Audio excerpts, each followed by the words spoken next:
Hello പ്രിയപ്പെട്ടവരെ, എല്ലാവർക്കും KDN വ്ളോഗ്സിലേക്ക് സ്വാഗതം. അപ്പോൾ നമ്മൾ നേരത്തെ എണീറ്റു. 5:30 പോവാട്ടോ. 5:30 മുമ്പ് 5 മണിയായപ്പോൾ എണീറ്റ് ഒക്കെ റെഡിയായി നമ്മൾ പോവാൻ നിൽക്കുകയാണ്. മൈസൂരിലേക്ക് പോവാണ്. ഇതാ ടൗണിലെത്തി. നടന്നു വേണം പോകാൻ. വീട്ടിൽ നിന്ന് കുറച്ച് നടക്കാനുണ്ട്, 5 മിനിറ്റ് നടക്കാനുണ്ട്. അപ്പോൾ തേയിലത്തോട്ടത്തിൽ കൂടെ ഒക്കെ വരുമ്പോൾ കുറച്ച് പേടിയൊക്കെയാണ്, എന്നാലും കുഴപ്പമൊന്നുമില്ല. രാവിലെ എണീറ്റ് പണിക്കൊണ്ടല്ലേ. അങ്ങനെ നമ്മൾ ടൗണിലെത്തി. ടൗണിൽ വണ്ടി നമ്മളെ കാത്ത് കിടക്കുന്നു. ഇതാ വണ്ടിയിലെത്തി. വണ്ടിയിൽ അണ്ണനും എന്നെ കാത്തിരിക്കുന്നുണ്ട്. സുധി ഉണ്ട് എന്ന് വരുന്നു. അപ്പൊ സുധീനെയും കൂട്ടി ഞങ്ങൾ രണ്ടാളും കൂടെ ആയിട്ട് അങ്ങനെ പോകാനുള്ള പ്ലാനിലായിരുന്നു. രണ്ടാളല്ല, മൂന്നാള്. അണ്ണനും ഉണ്ട്, ഞാനും ഉണ്ട്, സുധിയുണ്ട്. അപ്പൊ ഞങ്ങൾ മൂന്നാളും കൂടെ മൈസൂർ ട്രിപ്പ് ആരംഭിക്കുകയാണ്. അപ്പൊ ഇതാ വടുവഞ്ചാലെത്തി. വടുവഞ്ചാല് നമ്മള് പെട്ടെന്ന് പെട്ടെന്ന് സ്കിപ്പ് ചെയ്തായിട്ട് അങ്ങനെ പോയിക്കൊണ്ടിരിക്കുക കേട്ടോ. എന്താ വെച്ചാൽ അധികം ഫുൾ ടൈം വീഡിയോ എടുക്കാൻ നിന്ന് കഴിഞ്ഞാൽ ഭയങ്കര ലെങ്ത് ആവും, ബോറടിയല്ലേ. അപ്പോൾ മാക്സിമം ഓരോ സ്ഥലങ്ങളായിട്ട് എടുക്കുന്നുള്ളൂ. ഇപ്പോൾ ഇതാ ബത്തേരി എത്തി. ബത്തേരി ടൗണും കഴിഞ്ഞ് അങ്ങനെ പോയിക്കൊണ്ടിരിക്കുകയാണ്. കഥകളൊക്കെ പറഞ്ഞ് ചുമ്മാ ചിരിച്ചും കളിച്ചും തമാശയൊക്കെ പറഞ്ഞ് അങ്ങനെ പോവുക. ഒരു രസം. യാത്രകൾ എപ്പോഴും ആസ്വദിക്കണം. ജോലി ഇപ്പോൾ 5 വർഷമായിട്ട് ഈ മൈസൂർ റൂട്ട് തന്നെ പോകുന്നുണ്ടെങ്കിലും ഡെയിലി രാവിലെ പോകും, വൈകുന്നേരം വരും. ഇങ്ങനെ യാത്ര ചെയ്യുന്നതുകൊണ്ട് മടുക്കൂല. ദിവസം വ്യത്യസ്തമായ കാഴ്ച ഒരേപോലെ ആണെങ്കിലും നമ്മളതിൽ വ്യത്യസ്തത കണ്ടുപിടിക്കും. അവിടെ ഇവിടെയൊക്കെ ഓരോന്ന് അതും ഇതൊക്കെ ആയിട്ട്. പിന്നെ വണ്ടി വന്നതും വണ്ടി പറ്റിയതും മൃഗങ്ങളും ഒക്കെ കാണാം പോകുന്ന വഴിയിൽ. അപ്പം അതൊക്കെ കണ്ട് ആസ്വദിച്ച് അങ്ങനെ പോയിക്കൊണ്ടിരിക്കുക. എക്സൈസ് ചെക്ക് പോസ്റ്റ് കഴിഞ്ഞു. മുത്തങ്ങ എത്തി നമ്മൾ. മുത്തങ്ങ എന്ന് പറഞ്ഞു കഴിഞ്ഞാൽ അതിമനോഹരമായ ഒരു സ്ഥലമാണ്. മുത്തങ്ങയിൽ തന്നെ ഒരുപാട് സ്ഥലങ്ങൾ നമ്മൾ വ്ളോഗിങ്ങിലൂടെയും അല്ലാണ്ട് വീഡിയോസിലൂടെ ഒക്കെ കണ്ടിട്ടുണ്ടാവും. നല്ല ഭംഗിയുള്ള സ്ഥലം. ചെറിയ ചെറിയ ചെറിയ ഷോർട്സ് എടുക്കാൻ പറ്റിയ കുറേ സ്ഥലങ്ങളുണ്ട് മുത്തങ്ങയിൽ. അവിടെ ഒരുപാട് വ്ളോഗേഴ്സ് വന്ന് ചെയ്യുന്നതും ഉണ്ട്. അപ്പോൾ നമ്മൾ വീഡിയോ അങ്ങനെ ലെങ്ത് കൂടുതലാണ് കുറച്ച്. അപ്പോൾ എല്ലാവരും കാണണം. കണ്ട അഭിപ്രായങ്ങളൊക്കെ പറയണം. പിന്നെ സബ്സ്ക്രൈബ് ചെയ്യണം. ഇതുവരെ ആയിട്ടും നമുക്ക് അങ്ങനെ സബ്സ്ക്രൈബേഴ്സ് ഒന്നും കൂടുന്നില്ല, എന്നാലും കുഴപ്പമില്ല. നമ്മളിങ്ങനെ ചെയ്തുകൊണ്ടേയിരിക്കും. ഇഷ്ടപ്പെടുന്നവരൊക്കെ ചെയ്യണേ. അപ്പോൾ അന്നത്തെ ദിവസം വാവിൻ്റെ ദിവസമായതുകൊണ്ട് തന്നെ നല്ല തിരക്കുണ്ട്. റോഡ് നല്ല തിരക്കാണ്. സാധാരണ പോകുമ്പോൾ നമുക്ക് തിരക്കൊന്നും ഉണ്ടാവാറില്ല. റോഡ് കാലിയായിരിക്കും. ഇന്നതാ ഇവിടെ പൊൻകുഴി അമ്പലത്തിൽ ബലിയിടാനുള്ളതുകൊണ്ട് ഒരുപാട് വണ്ടികളുടെ തിരക്കും ജനങ്ങളുടെ തിരക്കും നല്ല തിരക്കാണ്. അപ്പോൾ ഒരു അരമണിക്കൂറോളം നമുക്ക് അവിടെ ബ്ലോക്കിങ്ങിലൊക്കെ കൊടുക്കും. അങ്ങനെ സൈഡിൽ അന്നദാനമുണ്ട്. പിന്നെ പോലീസുകാർ വണ്ടി നിയന്ത്രിക്കുന്നുണ്ട്. അതിൻ്റെ തിരക്കിൻ്റെ ഇടയിലൂടെ നമ്മളിങ്ങനെ പോയിക്കൊണ്ടിരിക്കുക. അപ്പം എങ്ങനെയുണ്ട്? അപ്പോൾ യാത്രയെ കണ്ട് ഇഷ്ടപ്പെടുന്നവർക്ക് ഇത് മുഴുവനായിട്ട് കാണണം. ഇതിൽ മാർക്കറ്റിനെ കുറിച്ചും നമ്മളൊരു ദിവസത്തെ പരിപാടിയാണ് ഞാൻ ഇതിൽ ഉൾപ്പെടുത്തിയിട്ടുള്ളത്. രാവിലെ ഇവിടെ നിന്ന് എണീറ്റ് പോകുന്നതും വണ്ടി അവിടെ എത്തുന്നതും ഭക്ഷണം കഴിക്കുന്നതും പിന്നെ പച്ചക്കറി കയറ്റുന്നതും പച്ചക്കറി എടുക്കുന്നതും എല്ലാം ഒരു ഡ്രൈവറുടെ ഒരു ദിവസത്തെ കഷ്ടപ്പാട് ശരിക്കും ഇതിൽ കാണിക്കുന്നുണ്ട്. ശരിക്കും ഇല്ലെങ്കിലും കുറച്ചെങ്കിലും ഞാൻ കാണിക്കുന്നുണ്ട്. അപ്പോൾ പണിയെടുത്ത് ജീവിക്കണമെന്നൊക്കെ കുറേ എണ്ണത്തിലൊക്കെ ഞാനിങ്ങനെ മെസ്സേജുകളൊക്കെ കാണാറൊക്കെ ഉണ്ട്. പണിയെടുത്ത് തന്നെ നന്നായിട്ട് നല്ല അധ്വാനിച്ച് ജീവിക്കുന്നതാണ്.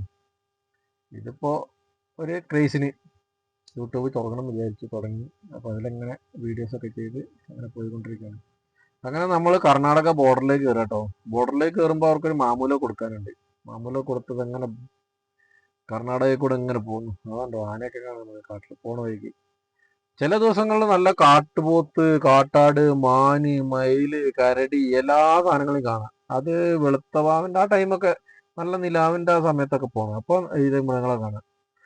വണ്ടി മറിഞ്ഞ് കിടക്കുന്നത്, ഇടിച്ചത്, തിന്നിയത് കാണാം. എന്താ വെച്ചാൽ നല്ല മഴയല്ലേ. മഴയത്ത് ഓവർ സ്പീഡിൽ വരുന്ന വണ്ടികൾ ചവിട്ടിയാൽ കിട്ടൂല. അപ്പോൾ പുറകെ പോയി കുത്തുന്നതും അങ്ങനെ അപകടങ്ങൾ കണ്ടമാനം ഉണ്ടാവും. നമ്മൾ കാടൊക്കെ കഴിഞ്ഞ് അങ്ങനെ പോയിക്കൊണ്ടിരിക്കുകയാണ്.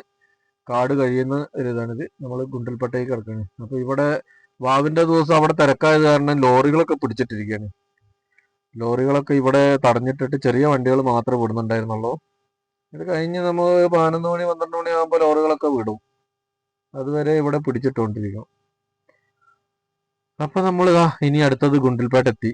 പൂക്കളും നല്ല നല്ല സൂര്യകാന്തി പൂക്കൾ, ചെണ്ടുമല്ലി, മഞ്ഞ ചെണ്ടുമല്ലി, പിന്നെ പലതരം കൃഷികൾ, പരിപ്പ്, കാബേജ്, ബീറ്റ്റൂട്ട്, ക്യാരറ്റ്, പയറ്, ബീൻസ്, ചോളം, അങ്ങനെയുള്ള എല്ലാ തരം ഈ കൃഷികളും കണ്ട് ആസ്വദിച്ച് അങ്ങനെ പോകാം. ഗുണ്ടൽപേട്ട ടൗൺ ഗുണ്ടൽപേട്ട ടൗൺ എന്ന് പറഞ്ഞു കഴിഞ്ഞാൽ എപ്പോഴും അതായത് ഡ്രൈവർമാർ കാണുന്നുണ്ടെങ്കിൽ ഒന്ന് ശ്രദ്ധിക്കുക. ഗുണ്ടൽപേട്ട ടൗണ്, ബേഗൂര് ടൗണൊക്കെ പറഞ്ഞു കഴിഞ്ഞാൽ ഭയങ്കര തിരക്കില്ലെങ്കിൽ കൂടി ജനങ്ങൾ ഒരു ബോധമില്ലാണ്ട് നടക്കുന്ന ടൗണാണ്. വണ്ടി എപ്പോൾ തിരിയും എങ്ങോട്ട് തിരിയും ഒന്നും പറയാൻ പറ്റില്ല. പിന്നെ ആളുകൾ ഓടുന്നത് അത്രയും നേരം സൈഡിൽ നോക്കി നിൽക്കുന്ന ആൾക്കാരായിരിക്കും പെട്ടെന്ന് വണ്ടി വരുമ്പോൾ വണ്ടീന് മുന്നിൽ കൂടെ ഓട്ടം. അപ്പം എപ്പോഴും ചവിട്ടിയ നമുക്ക് കിട്ടും എന്നുള്ള ആ ഒരു മൈൻഡ് വെച്ചിട്ട് വേണം വണ്ടി കൊണ്ട് അതിലേക്ക് പോകാൻ. എപ്പോഴും അപകടങ്ങൾ ഉണ്ടാകുന്ന ഒരു ഏരിയ ആണ് ഇതൊക്കെ. നല്ല തോതിൽ അപകടങ്ങൾ ഉണ്ടാവാറുണ്ട് എപ്പോഴും. പിന്നെ ഇത് നേരെ മൈസൂർ റോഡ്, അതിലെ പോകാൻ തന്നെ നല്ല സുഖമാണ്. വണ്ടികളൊക്കെ ചീറി പഞ്ഞിരിക്കും, കാറുകളൊക്കെ നല്ല സ്പീഡിലേക്കും, നമ്മളും അത്യാവശ്യം സ്പീഡിൽ തന്നെയാണ് പോകുന്നത്. സൈഡിലെ കാഴ്ചകളൊക്കെ കണ്ടിട്ട് അങ്ങനെ പോകാം. ഇത് ഭംഗിയുള്ള സ്ഥലമാണ്, പോകുന്ന സ്ഥലങ്ങളും ഭംഗിയുള്ളതാണ്, കാണുന്ന സ്ഥലങ്ങളും ഭംഗിയുള്ളതാണ്. അപ്പോൾ നമ്മളതൊക്കെ ആസ്വദിച്ചിട്ട് വേണം പോകാൻ. കാറിലൊക്കെ പോവുകയാണെങ്കിൽ നിർത്തി നിർത്തി നിർത്തി എല്ലാ സ്ഥലങ്ങളും ആസ്വദിച്ചിട്ട് വേണം പോകാൻ. തിരിച്ചു വരുമ്പോൾ വൈകുന്നേരം നല്ല സ്പീഡിൽ ഒരേ വരവ് വരാം. അപ്പോൾ പോകുമ്പോൾ മാക്സിമം നല്ല സാധനങ്ങളൊക്കെ കണ്ട് ആസ്വദിച്ച് പോവുക. ഇതാണ് കബനി പുഴ. ഇത് നമ്മളെ നാട്ടിൽ കൂടെ ആട്ടോ ഒഴുകി വരുന്നത്. പിന്നെ തമിഴ്നാട്ടിലും മഴ പെയ്ത് കഴിഞ്ഞാൽ കബനിപ്പുഴ നിറയും. അങ്ങനെ ടോളൊക്കെ എത്തി. ടോള് കഴിഞ്ഞാൽ അടുത്തത് നമുക്ക് മൈസൂർ എത്താനായി എന്നുള്ളതാണ് അതിൻ്റെ എയർപോർട്ട്. അതാ കാണുന്നതാണ് ചാമുണ്ഡി ഹില്ല്. ആ ചാമുണ്ഡി ഹില്ലിന്റെ ചോട്ടിലാണ് നമ്മുടെ മാർക്കറ്റ്.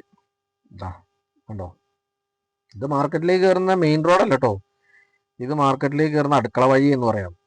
നമ്മൾ ഇറങ്ങി വരുന്ന വഴിയാണ്, നമ്മൾ ഇതിലാണ് കയറി പോവുക. അതാകുമ്പോൾ മറിച്ച് അത് അപ്പുറത്ത് കൂടെ പോകുമ്പോൾ ഭയങ്കര തിരക്കായിരിക്കും.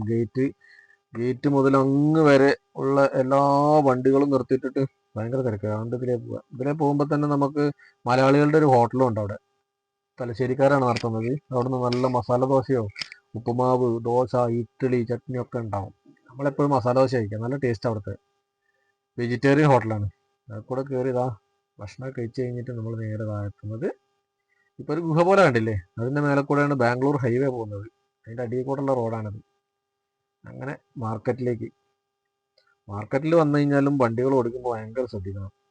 എല്ലായിടത്തും വണ്ടി നിർത്തിയിട്ടുണ്ടാവും, ഭയങ്കര തിരക്കുമാണ്. പിന്നെ രാവിലെ ആയതുകൊണ്ട് തോട്ടത്തു നിന്ന് വരുന്ന സാധനങ്ങൾ വന്നുകൊണ്ടേയിരിക്കും രാവിലെ. അപ്പോൾ ഒരു ഉച്ചയാകുമ്പോഴാണ് അവരൊക്കെ നിർത്തി പോകുക. അതുവരെ ഈ ചെറുകിട വാഹനങ്ങളുണ്ടാവും, ഇതൊക്കെ സാധനങ്ങൾ തോട്ടത്തുനിന്ന് വരുന്നതാണ്. തോട്ടത്തുനിന്ന് വന്നിട്ട് ഇവിടെ നമ്മൾ ഇറക്കി ചാക്കിലാക്കിയിട്ട് തൂക്കി വെക്കും. അതാണ് നമ്മൾ പോയിട്ട് ലേലത്ത് പിടിക്കുക. അല്ലെങ്കിൽ അതിന് ചില സാധനങ്ങൾക്ക് ഫിക്സഡ് റേറ്റ് ഉണ്ടാവും. തക്കാളിയൊക്കെ നമ്മളെപ്പോഴും ലേലത്തിൽ പിടിക്കുക ചെയ്യുക. മാർക്കറ്റ് വില കൂടിയും കുറഞ്ഞിരിക്കും. മഴയാണെങ്കിൽ കൂടുതലുണ്ടാവും, മഴ ഇല്ലെങ്കിൽ കുറവായിരിക്കും. അങ്ങനെയൊക്കെയാണ്. പിന്നെ കേബേജ് പിന്നെ അവിടെ ചവറ് പോലെ എല്ലായിടത്തും ഏറ്റവും കൂടുതൽ വേസ്റ്റ് കാണുന്നതും കേബേജ് ആയിരിക്കും. ഈ സാധനങ്ങളൊക്കെ അതാ ചെറിയ വണ്ടികളിൽ വന്നിട്ട് ചാക്കിലാക്കിയിട്ട് അങ്ങനെ ഈ കാണുന്നതൊക്കെ ഓരോ കടകളാണ്, നമ്പർ കടകൾ. കണ്ടതൊക്കെ നമ്മൾ മുതലാളിമാരാ, അവിടുത്തെ മുതലാളിയല്ല, കടേൻ്റെ മുതലാളിമാരോ. ഇതിങ്ങനെ ചാക്കിലാക്കി വെച്ചിട്ട് ഓരോ ആൾക്കാർ ഓർഡർ ചെയ്യുന്നതിനനുസരിച്ച് എടുക്കും. വഴുതന, മത്തങ്ങ, ഇതാ ചാക്കിലാക്കി ഓരോ കടക്കാർ ഇത് ലേലം വിളിച്ചെടുക്കുന്നതാ. ഈ കടക്കാർ ഫിക്സഡ് റേറ്റ് ഇട്ടിട്ടാണ് നമുക്ക് തരിക. തോട്ടക്കാരിൽ നിന്ന് കടക്കാരെടുക്കും, കടക്കാരിൽ നിന്ന് നമ്മളെടുക്കും. അപ്പോൾ ആ കടക്കാർക്ക് അതിൻ്റെ ഒരു കമ്മീഷൻ ഉണ്ടാവും. അതാണ് കമ്മീഷൻ ഏജൻസി. നമ്മൾ തക്കാളിയൊക്കെ കൊട്ടയിലേക്ക് മാറ്റി തോട്ടക്കാരുടെ പെട്ടിയിലേക്കും വരിക. അതൊക്കെ നമ്മളെ കൊട്ടയിലേക്ക് ആക്കി അതിന് ഡാമേജ് ഉള്ളതൊക്കെ പെറുക്കി മാറ്റണം.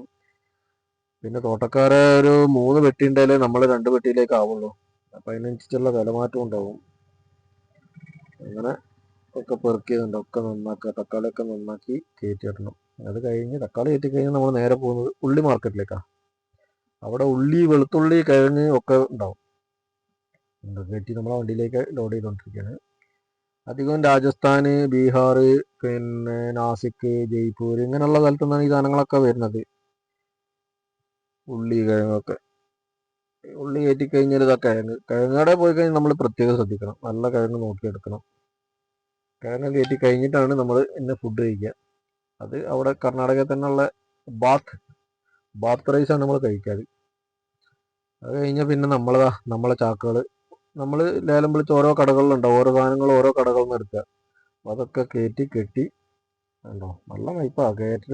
പിടിക്കൽ, കയർ വലിക്കൽ, കെട്ടൽ ഇതൊക്കെ കഴിഞ്ഞ് നമ്മളിതാ എടുത്ത് നേരെ തിരിച്ചു വരുന്ന വഴിക്ക് നമ്മൾ എന്ത് ചെയ്ത് പൂന്തോട്ടത്തിലൊക്കെ ഒന്ന് ഇറങ്ങി. എന്തായാലും വീഡിയോ എടുക്കല്ലേ, അപ്പൊ വീഡിയോ എടുക്കുന്നതിന്റെ ഇടയിൽ പൂന്തോട്ടത്തിലൊക്കെ ഒന്ന് ഇറങ്ങി അവിടുത്തെ കുറച്ച് കാഴ്ചകളൊക്കെ അങ്ങനെ എടുത്ത്. സുധീന്റെ കുടുംബക്കാരുണ്ട് അവിടെ, അപ്പോൾ അവിടുന്ന് ഒരു ചെക്കനെ കിട്ടി. അവനുള്ളതുകൊണ്ട് പിന്നെ ആരും പൈസയും ചോദിക്കില്ല, ഇല്ലെങ്കിൽ അവിടെയൊക്കെ പൈസ കിട്ടുന്നു.